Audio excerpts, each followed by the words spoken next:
top 3 mistakes they do when doing exit planning? Well, the number one mistake is not knowing their numbers, assuming that they can just sell their business on the strength of their name or their brand. The reality is the numbers, their books, and how they're structured is probably the biggest mistake I see. Number two is assessing what you want to do. The biggest mistake is thinking that you did it all and you have it all figured out. When did you personally realize that you needed support or you needed to change yourself? So today's episode is special because I have Jimmy Rios from Maricopa, Arizona, United States. Jimmy is a seasoned entrepreneur and a financial strategist with over 25 years in financial sector. So let's chat with Jimmy and know his story.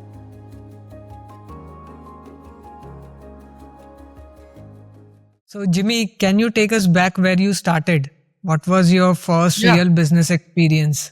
Yeah, definitely. I got my experience in it was 1997, and I saw an opportunity as a student at Arizona State University. I was working at a telephone company selling pagers, and I did well, but I wasn't excited about being, in that role. And I saw an opportunity to be a branch manager trainee for a consumer finance company. And the illusion, I guess, in my head of being able to manage a finance company and grow from that, I guess I always had a vision of eventually, getting into international business and doing, bigger things. And I just didn't know how to go about doing it. I thought, well, selling pagers didn't feel like that was going to be the route for me. And this might open up some doors and pathways. And it did. It got me into learning a lot. And I had to get my licensing, and all kinds of different things started happening, where I started learning about corporate funding and how to do different things behind the scenes. But like anything, as a young visionary, I saw things I didn't like. Even though I was in my early 20s, I felt that there was something that was lacking in the corporate structure that I wanted to change. And I didn't know how to go about changing it. But it was mainly in the credit arena and seeing how they were treating a lot of people. And I said, there's got to be a better way, right? And I think that's where visionaries become different, because they see things in a different light, and they see a problem that needs to be solved. And I saw it at a very early age. I saw something that didn't feel right, And I in 2001, I graduated from ASU in May, and went and I did something crazy, and I left the corporate world and started my own business, and Rios, the beginnings of what was Rios Financial Group, that eventually led to every vertical that we have now, started out of what they call the Arizona room in my parents' home. As a room that I just converted into an office and started, put some computers and some printers and really started working and helping people. And really that's what it was. I started with the Latino community. My parents are first generation Colombian American, or Colombian from Medellin, Colombia, and emigrated to New York in 1968. And I'm first generation Colombian American. And I saw that my parents needed a lot of help over the years in translation and helping them with their own things like taxes and mortgage, insurance. And it naturally became kind of an extension of what I did to help others in the Latino community. So I was just helping others like I helped my parents. And I took that hat and put on this hat, and I would help them, they, in the community, they thought if you have a license or if you have a degree that you're like an attorney, and they felt that I could do it all, and I couldn't. But that was the precursor of Rio's business advisors, because I started bringing in experts in different fields to help me. And so we had taxes, we had insurance, we had mortgages, we had real estate, all these different worlds of financial services started popping up, and they all had problems. They all had their own worlds of problems, right? So every business that I did had its own like set of things that I had to focus on. So it's almost like, imagine building 5 or 6 businesses at the same time, all with their own Yeah. different parameters, right? And that's kind of what I did, was because I had all the verticals, but I had to had to divide them to be able to properly manage. So many times at the time, I didn't have the help that I have now to do it. So it was like me having multiple personalities and in being able to help somebody with all their different things. They would come to my office with one problem, and I would unearth 10 problems, and I would find out, I would put together a very generic blueprint that I would help them to conquer each problem, right? So this is where it's different. It wasn't just selling a product or a service in the traditional sense. The product or the service was the byproduct of the blueprint. That, like building a house, you have to have a blueprint.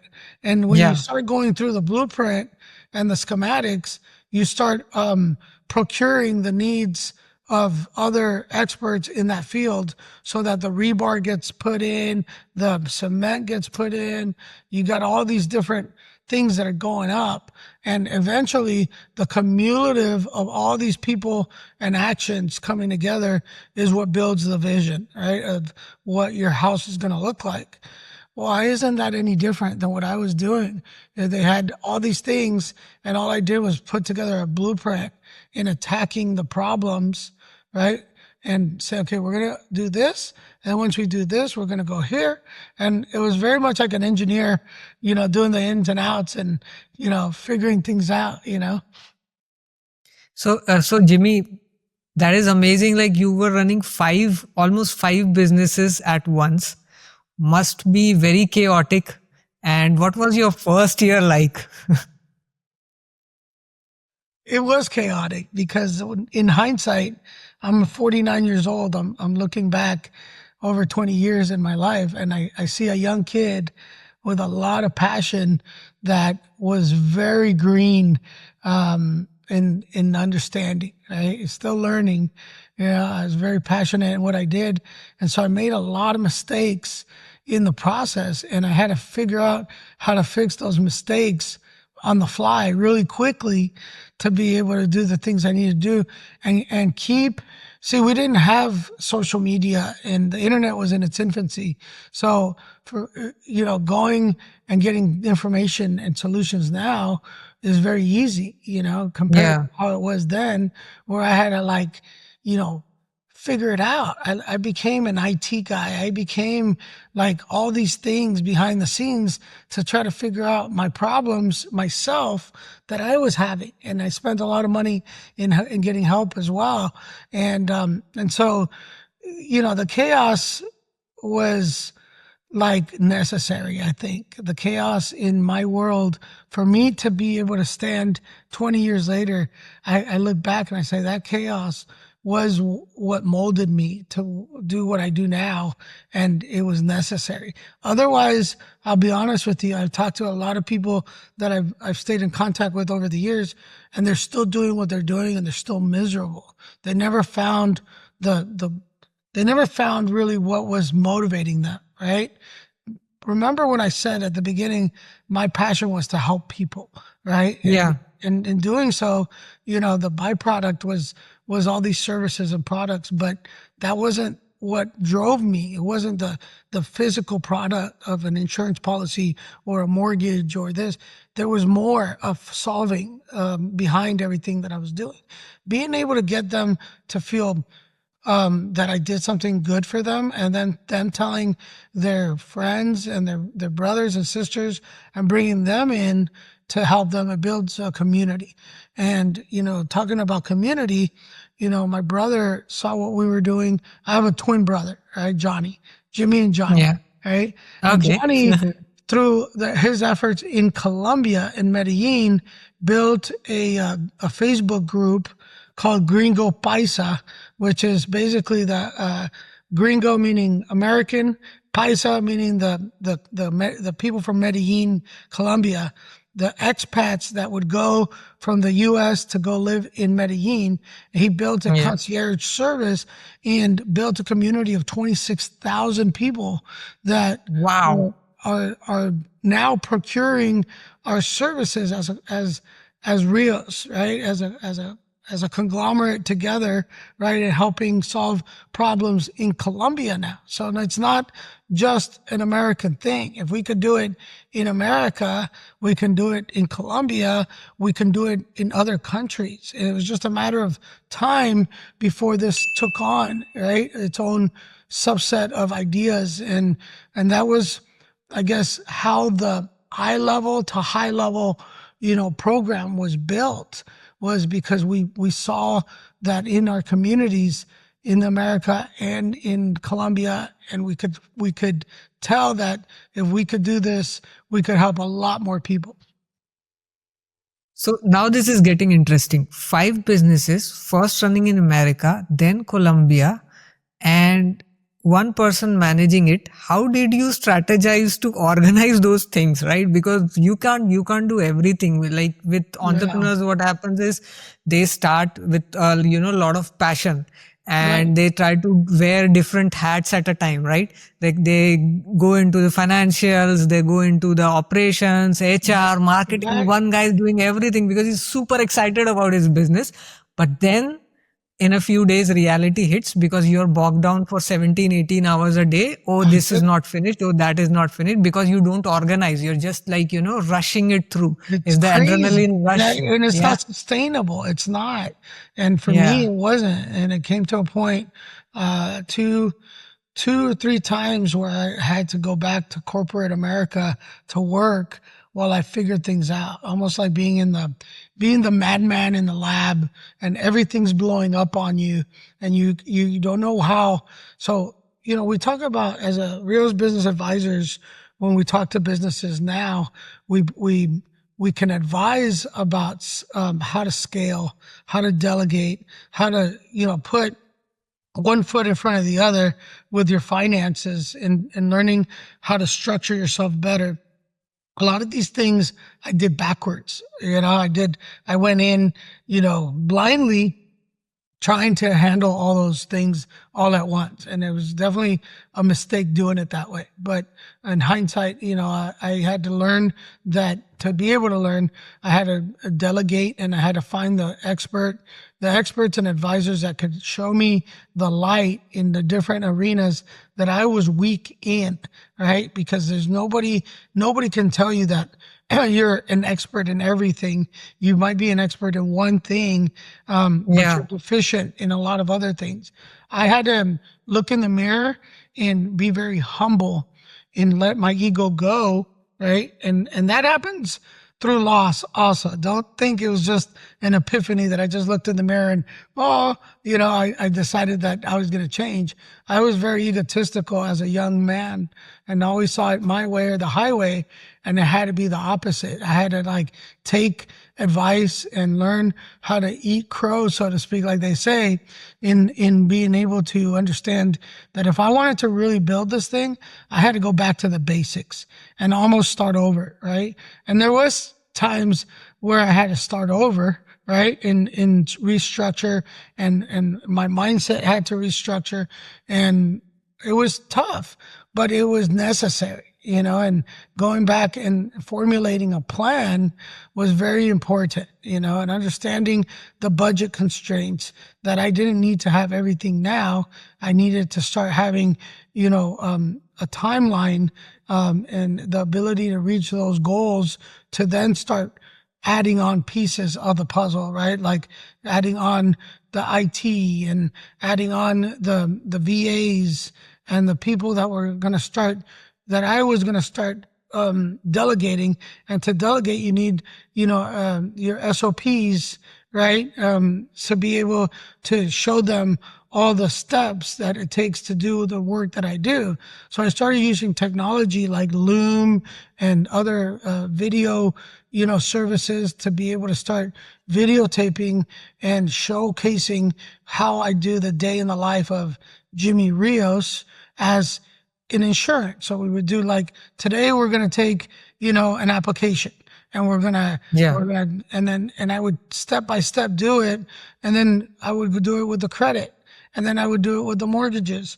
And so ultimately over time, I started building these video series that I could help basically bring somebody on and with case studies start training. And I started having to duplicate myself. So I started with my wife, right? My wife became my credit manager.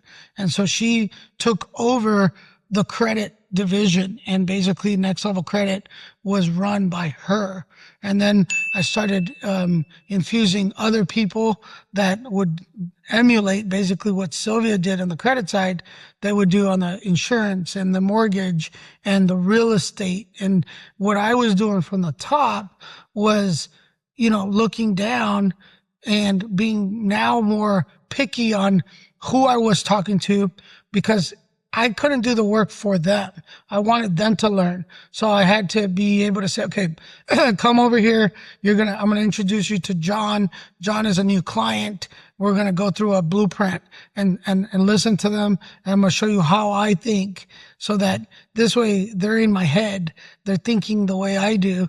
Nobody's going to replicate me per se. Yeah. But the only way they can learn is to be able to see you in action and see how you think and what your logic is behind everything. As, technology increased with Zoom, with, everything that's happened with AI, it's helped me become better at that, because now I can chat GPT a set of instructions and get that over through WhatsApp to my team in Argentina and in Pakistan and India. I have people everywhere, right? It's in Colombia, in the Philippines. I have people working with me, and I call them partners, because every set of partner has their own business, right, in what they do. And so somebody might help me with video production. Somebody might help me with social media. Somebody might help me in logistics and marketing. And so it is more than just one thing, but you also don't need to spend hundreds and hundreds of thousands of dollars in the traditional way that people used to do it. Right. I've managed to take on, different projects as needed. And that's helped me mold a team. And that's how we've been able to take the chaos out of the structure and being able to start now seeing the light and building on the eye level to high level program, So just so that I understand, like basically you built playbooks, right? Where you recorded yourself how you would solve the problem. That is really smart, because then the other person doesn't have to read those long documents or SOPs, right? They are seeing you live how you solve it, and that's very easy to understand. Yes. Following the ins and outs of the step process through action on video helps them see the light, because it's different reading it and following a map on paper than visually seeing where they're going to open an application to then going here and doing this. At the very least, they can reference the written with the video and they can make the connection. Once you see it once, you're not going to forget. Right? If you're only visually seeing it on paper, it's very difficult to capture, Yeah, and then the beauty of it is, like, you have to record it once. Any new person that joins your team goes through that video, right? So nobody else has to spend time to train them. They just need to spend time to review, right? Yeah, it's a beautiful thing. And we use our YouTube channel, podcast, to educate a lot of our clients that are coming in that don't understand, right? We'll get deeper into the eye level to high level program and to understand the mechanics behind that it's like it's deep. It gets more technical in nature. And for the common Joe who hasn't dealt with high level finance, it can be like learning a new language. So we don't want to blow them out of the water by giving them too much technical jargon when we need to just go back to the basics. And we try to keep things very attuned to basics, right? Talking like how we're talking, right? Yeah. You know, SOP, standard operating procedures, right? People that don't understand that we delineate, format that makes it understandable. Yeah, so like to me, SOP is a very scary word, standard operating procedure. Yeah, It's like yeah, this big word, and yeah. I can only imagine a set of documents and few hundred pages that I have to read and I have to learn by heart, right? Because before going into it. That's But what right. you're doing is simplifying it like with small videos and easy to use stuff that I can easily grab, and it's not very hard for me to remember. Well, imagine, we all have our accents, our dialects, our different things. So imagine me trying to teach somebody in Bangladesh, right? And then flipping the Yeah. script and going to the Philippines and then going to Argentina, right? And if I was only putting it in one way, right? Everybody learns in different ways. So I do it in two ways, right? Because you might be very good visually and being able to adapt to that, but you might also be very good at taking written format and studying, right? I'm more visual, right? I'm not as Yeah. good on the paper side, but I've adapted to do both because I know that there's different learning models for everyone.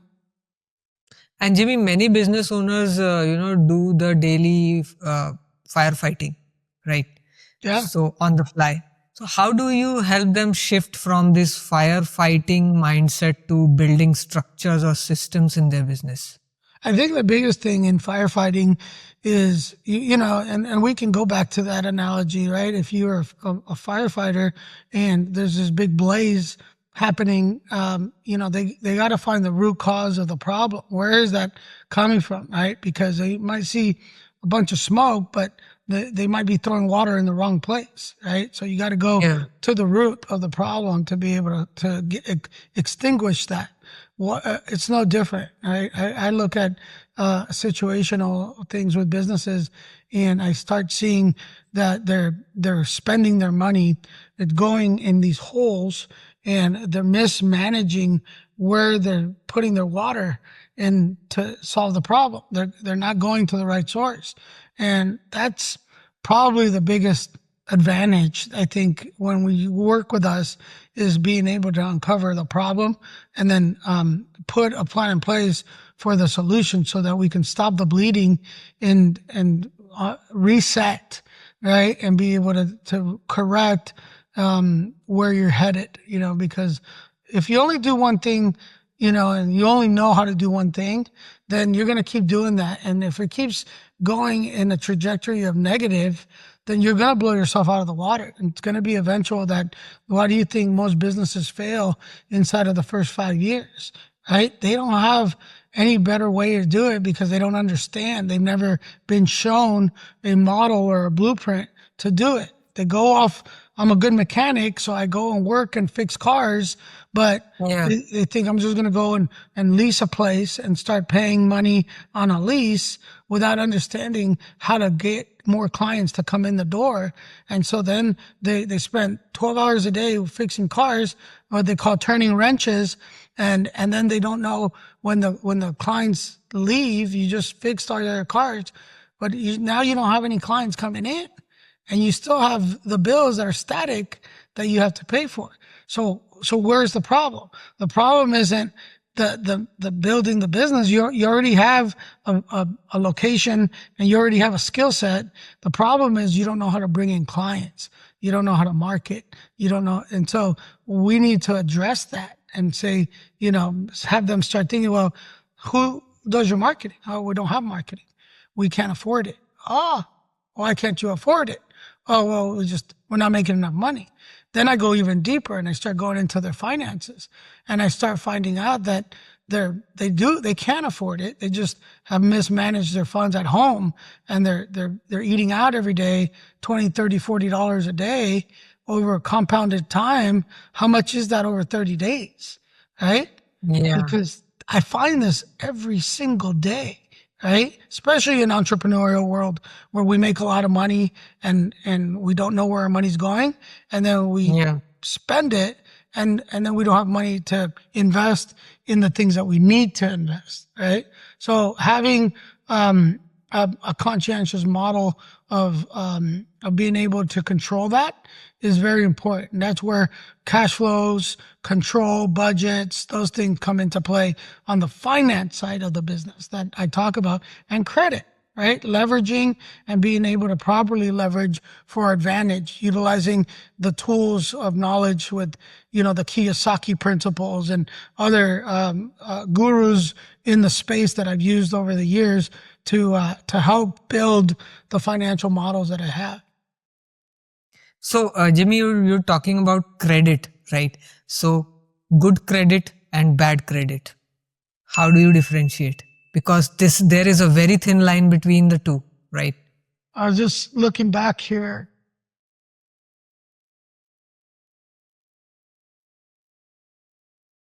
You see this book? Yeah. It's called Decoding the Mystery of Business Credit. That author right there is me. so that gives all the answers. Yeah. Well, let me tell you. Yeah. So over 25 years, I developed credit models, right? And I started taking from the best and learning from the worst in what to do and what not to do. What I found with credit is that credit can be your best friend if you know how to use it as a tool. It can be your worst friend if you use it if you become dependent, and it starts becoming your third arm of income, right? It's not supposed to be your third arm of income. It can leverage and build a bridge to help you get a third arm of income coming in, right? Because you can use it. And that's how I developed the eye level to high level program. In essence, being able to take an accounting, you have, like right here, you have this line in the middle between you and I, right? And in the middle of that line, I mean, on the right, you have yourself. You would be our liability section. On the left, you have the asset side, which is me, right? Well, the majority of entrepreneurs work off liabilities, right? They get into debt, and then they're working to try to make money to pay off the debt. But if you look at their asset column, it's very deficient. There's almost a zero in this column, right? They have very little that they own. That is true. If you can find a way to put the asset column to start mirroring the liability in numbers, where you are making money on this side, the money that gets made in the asset column can come and erase the liability column, right? So that way you're always going to be on top. Remember, the assets is the plus, the liabilities is the negative. The pluses have to be higher than the liabilities to grow and to scale and to do the things you want to do, right? If not, you're going to have an imbalance and you're going to go negative. So if I take on the liability side, let's say I give you $100,000 in debt, right? And it's got $1,000 payment or $1,500 payment. If I take 25% of that money and I put it in the asset column and I make that money compound, right? Opposite from the compounding that you get from credit cards on the right side, now you're compounding on the left side, making money. Making money for you on a compound level. And I'm able to take that 25,000 and I'm able to 10x that money to get 250,000. Now I have a surplus of 250 on the asset column. But remember, on the right side, I only had 100,000. The 250 minus 100,000 is 150,000 surplus, right? So we use the tool of leverage in debt to borrow we securitize and collateralize that 25,000 and we put that money to work to make money, right? That money over 3 to 6 months makes 5 to 10x. If we exit at 10x, now we're still going to have to pay taxes. We're going to pay off our debt, but now we have a financial foundation, right? With zero debt and a positive 150, right? That's just step one inside of a blueprint that I built in helping you, because we haven't talked about how we set up your age corporation that has a $500,000 line of credit that is business. It's not personal. It doesn't put your liability at stake. If the world of calamity happens, you as a person can still survive even if your business bankrupt, right? You're still whole. Your credit is still good. Your business folded, but you're still alive. Worst of the worst. Most people do it the opposite. They put everything in their personal credit. They don't build business credit, and they don't know how to leverage, right? So we do two things in a high level to high level program. We help you get cash on cash return, and then we help you build on these structures through our age shell corporations, your companies on paper that we built that have over 4 years in existence, but we put a personal guarantor on the business. So now you're not using your own personal credit, right? We pay these people to be just a CFO inside of that structure, right? And utilizing that credit to get the corporate credit, right? Now we got 500,000 in business credit, in lines of credit with 0% interest for 24 months. Now we can leverage and go buy all the equipment, hire all the people you want, do all the things you need. How do we pay this debt? We use our cash on cash return and bring that money and start paying it off. So it becomes a circle inside of your balance sheet, and you correct the negatives with the positives, right? And that's how we built it. That's the high level to high level program in its most simplistic form, using a balance sheet as an example, right? That's amazing. That's an eye opener actually, because you know what happens is most of the entrepreneurs, what they do is they mix the personal finances with business finances, thinking that, oh, this is my business, right? So I could put my money into the business, or I could put business money for my personal, use also, because everything is mine, right? That's the biggest sin in finance, right? Is melding the two together, right?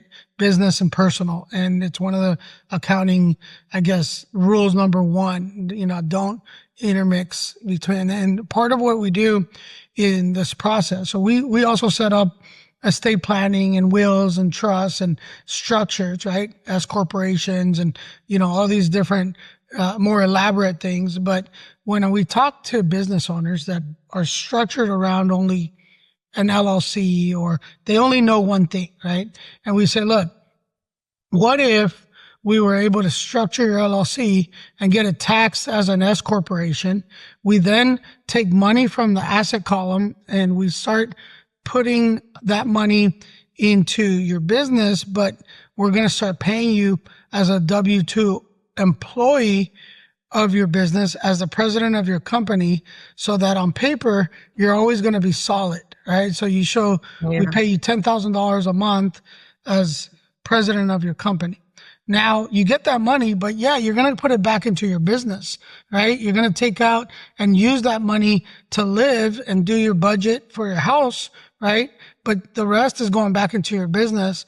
Now your business has a K1. Now it's structured as an 1120 S corporation, and now you don't do double taxation.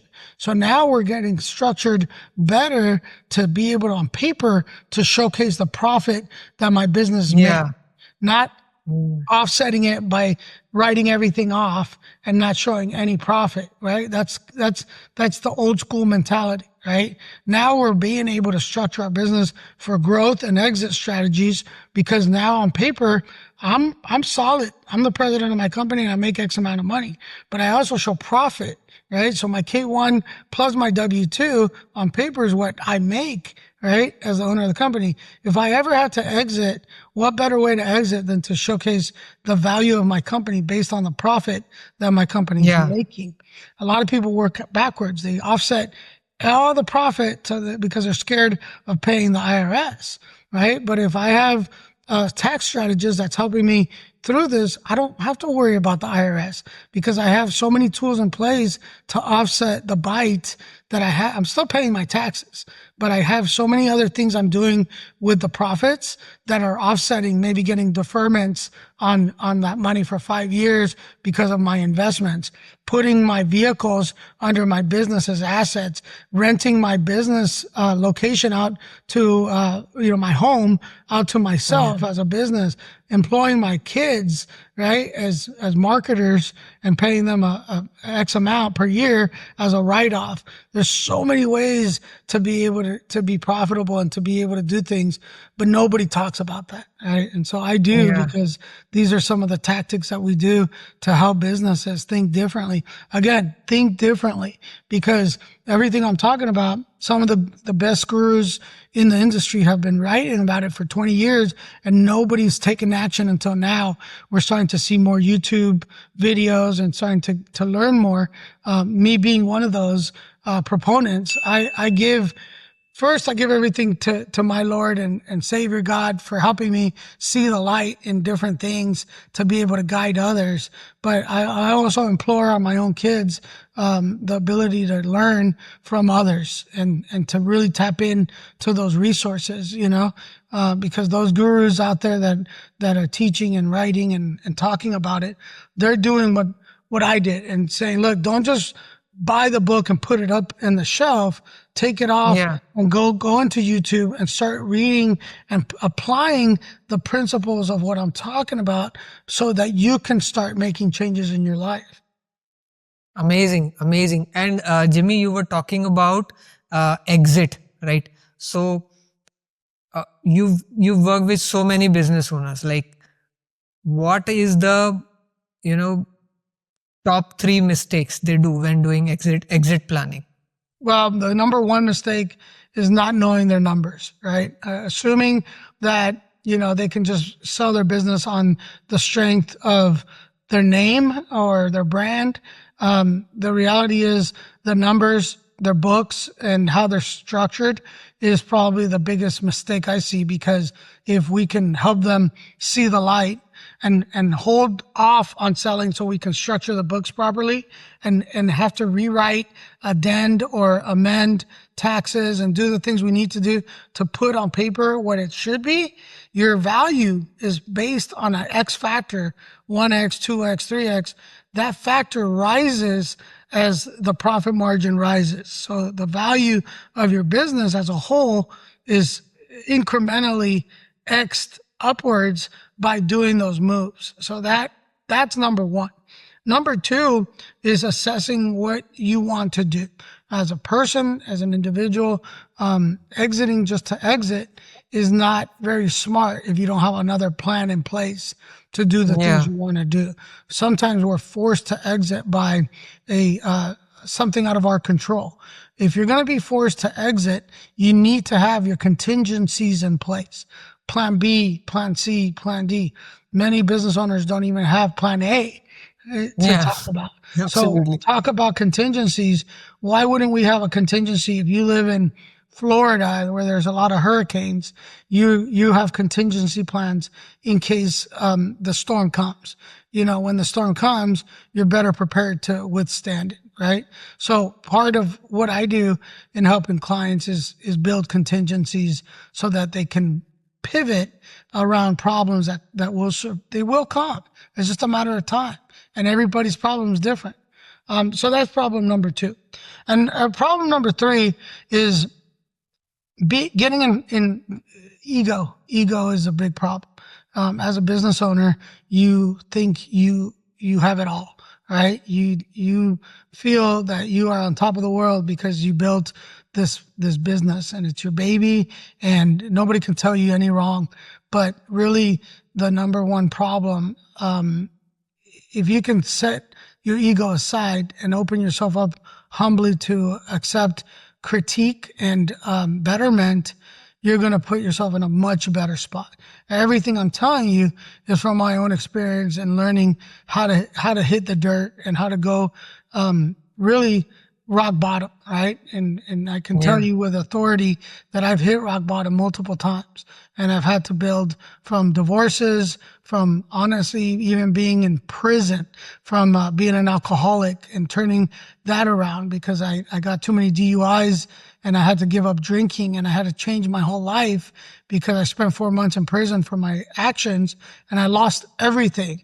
When you hit rock bottom by losing everything, the only way to go is up. And I had to find a way to regain my footing in the community. And I had to find a way to get these licenses back. It took me 10 years in many appeals with the Department of Insurance, Department of Real Estate, to be able to prove to them that I could. When I got my licenses, they were provisional, only for 2 years. Anything that went wrong over those 2 years, I could lose it again.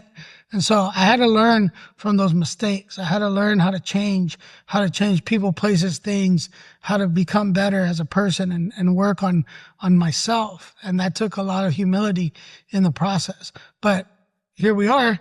I just celebrated 8 years on October 26th of sobriety. And my wife has 10 years, and we built a system that is very powerful. And that was built over the last 10 years. So 20 years in learning, 10 years in betterment, right? 8 to 10 years in betterment.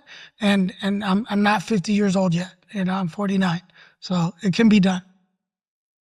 Yeah, and there is always way to restart, right? You don't have to give Yes. up all the time.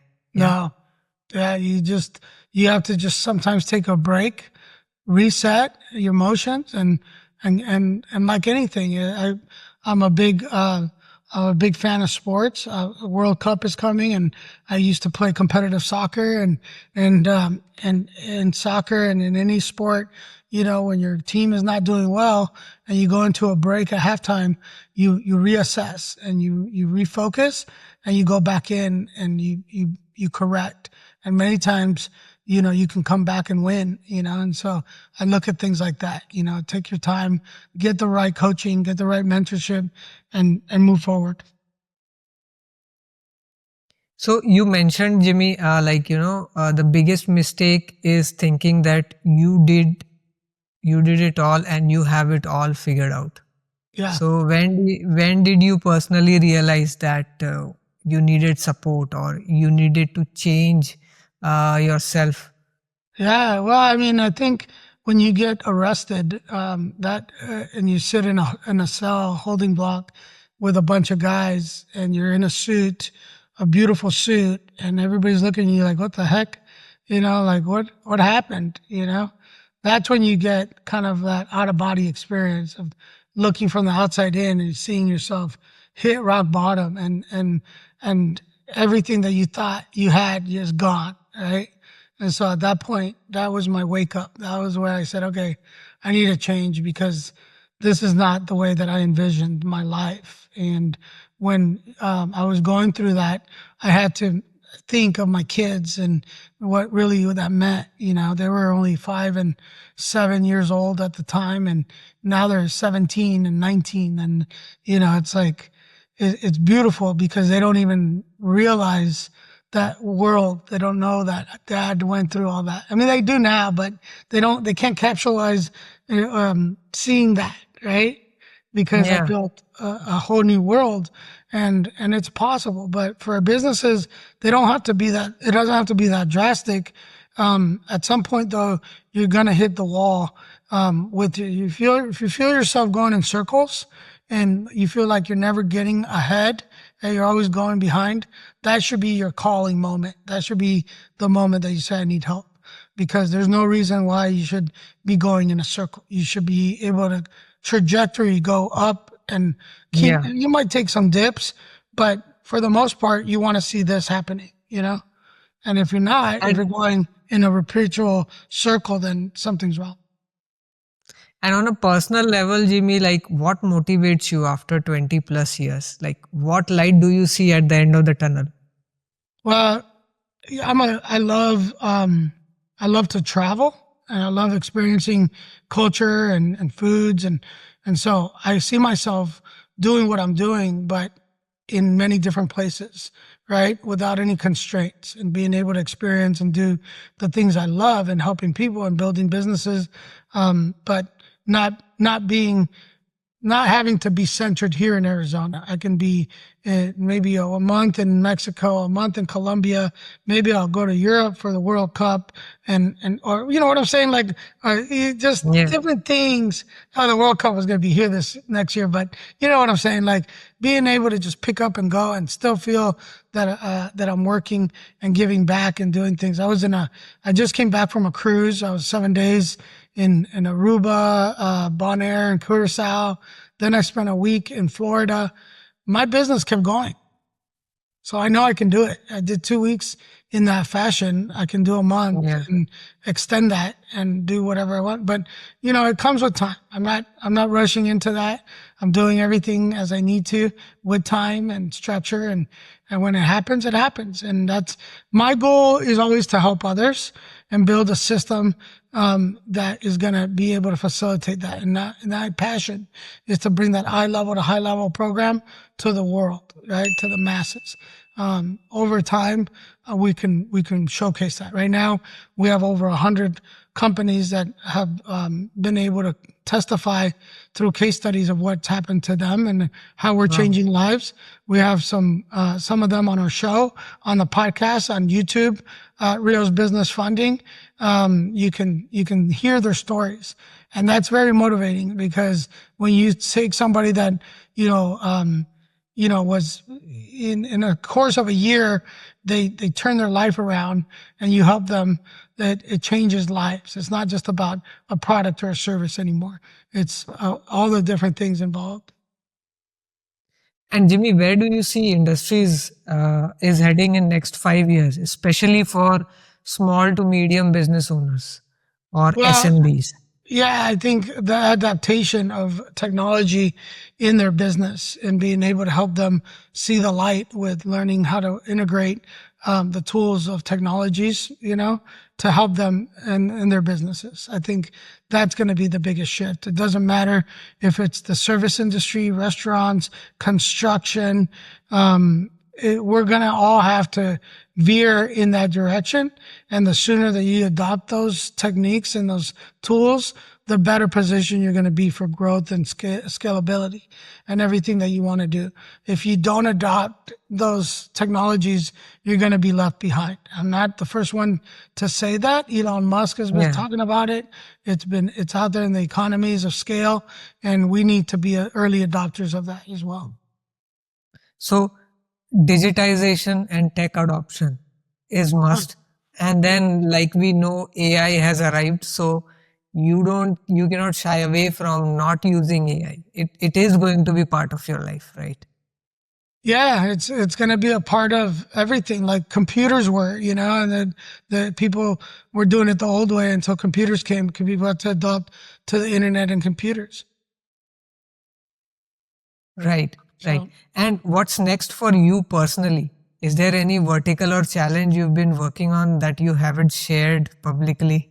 nah, I think, for me, it's a constant learning phase. I'm always learning from the best, and I'm looking to always gravitate myself into bigger and better things. So you'll see, my programs become 2.0, 3.0. We're going to get better and stronger, no different than some of the engines that we work with, right? With ChatGPT and all these AI models and other things that we're going to help. You'll hear my voice, and it'll be a robot. It'll be me, but it'll be out there as not me, and you'll see duplication happen. And my message is going to get spread inside of what I do, because these models are learning from me and how I do things to be able to spread that gospel across many channels, and it's necessary because there's only so many hours in the day for me to give my dissertation to you as a person. So for me to be able to go this way and spread the Yeah. gospel, I need to duplicate myself, and this is the best way to do it.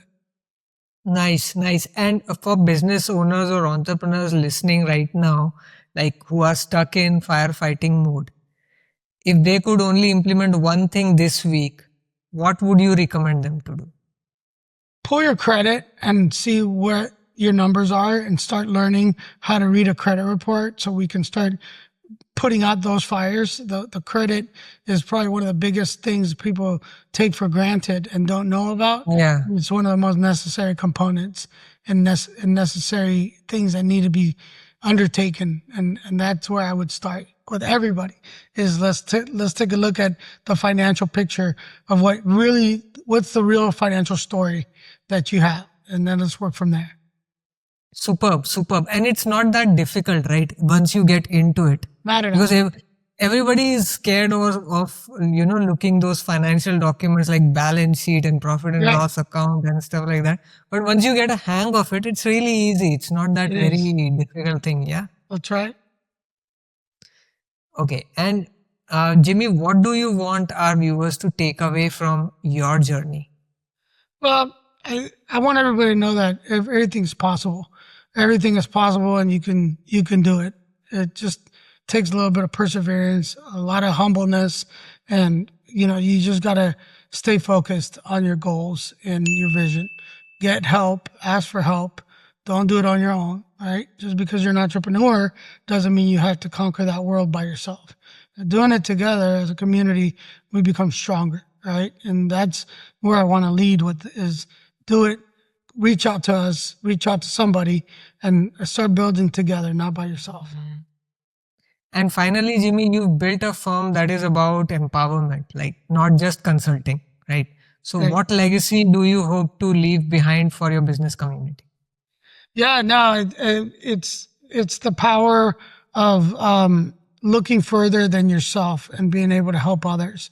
If you can somehow put a value back into your business where you bring value to people and start valuing what you can do to help others, that part of love and giving back, the reciprocity is gonna compound, and you'll get more out of your business in doing that and not thinking so linear of just a product or a service, but thinking of helping. And when we go back to that, that's a law. That's a law. The love and helping others is a law, right? It's a God law. It doesn't matter if it's Christianity or Hindu or it doesn't matter. It transcends the universe.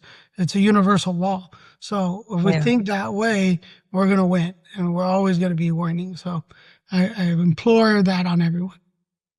Amazing. And Jimmy, your journey has been from chaos to slowly finding out clarity. So what does clarity mean to you today? Peace of mind and being able to sleep and being able to know that every day is a present, and I can work with my tools and my skill sets and my God. And even when it's a bad day, it's a good day. So, it's the positive mindset that comes from living a good life and understanding that every day is a good challenge and not a bad challenge. And that's okay. If you lose today, you won an experience. So there's never a loss. Wonderful, wonderful. It's been an amazing conversation this evening with you, Jimmy. Thank you so much. Our viewers got a lot of amazing insights, especially about the credit and the eye level to high level program, which you guys are running, which is an amazing thing. So I would request all our viewers just to check out the eye level to high level program, what Jimmy is doing. I'll put the links in the description below. Thank you so much, Jimmy, for joining us today. All right, buddy. I appreciate you. We'll talk soon. Thank you. So this was Jimmy Rios' story. I hope you liked this story. And if you did, please do subscribe to our channel and hit the bell icon so that you get notifications about our next episodes. You were listening to Chaos to Clarity. I am Piyush Thacker. I'll see you in the next one.